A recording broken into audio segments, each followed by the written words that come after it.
Biraz verilişler var sosyal verilişlerde. Sosyal verilişlerde görürsən ki, zəif kişilər gəlib çıxılır ha. Yəni, düz elə xanımlar var ki, özləri ayaq üstə dururlar. Amma, nə bileyim, onsuz həyat belədir də. Bu efirə çıxanda mı istədiyi kimi özünü göstərmək istəyir, həyatda olduğu kimi yox. Elə bilirlər ki, ya bu efirə çıxmaqla, nəsə, burada belə danışmaqla, elə həyatda da belə qəbul olmazlarlar. Xalq görür kim kimdir, kim nəsidir.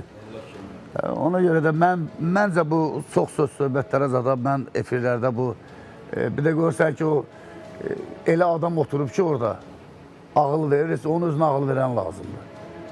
Yəni, əyləşir, danışır, öz həyatı bərbad haldadır, kiminsə həyatından başlayır söhbət eləməyə. Bax, kiminsə həyatına yol göstərir. Manaf Ağayev deyir ki, bir alimə deyiblər ki, sən niyə gelib sosial verilişlərdə oturmursan?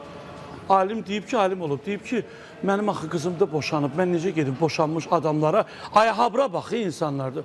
Bizdəkilər, əlimi sallasam 50'si, o belə bir misal var, qalıblar kənara, çıxırlar gündə bir şey eləyirlər.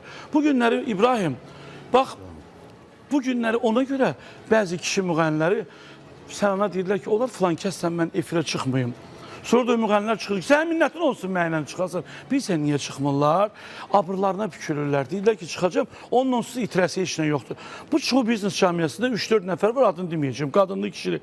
Onların həyatda itirəsi heç nə yoxdur. Onlar adamı söyə edə bilərlər, şər asa bilərlər. Adama, onların itirəcəyi bir şey yoxdur da, yəni də.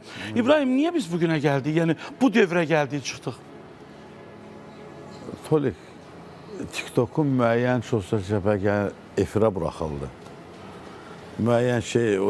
Komedi Xana TikTok'un o zirzibilini gətirdi efirə, milyonlarla insanlara göstərdi. Ay sağ ol, ya bugünkü günü mən bir neçə dəfə sən TikTok'da qarşıma çıxıb, sən o müəyyən qızlar, gəncləri pozurlar, onlara bir qadağalar qoyulur dövlət tərəfindən, o qanunlar çıxdı. Yəni bu şeylər buraxıldı, boşluq yarandı. Ona görə də bir də ki, bu sənətdə çoxsu elə bir sonradan görmək kimi özünü apara bilmir. O da gəncləri pozur. Bunu da sən mən dayandıra bilmərik.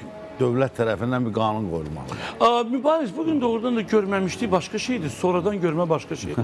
İnsan var, gəlir vəzifəyə, görməyib də birdən-birə.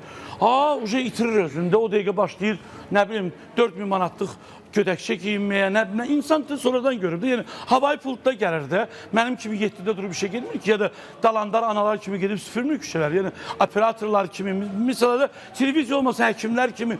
Mübariz, niyə bugün müğənnilər tez qudurğanlıq eləyirlər? Yəni, pul onları, şöhrət onları özündən çıxardır.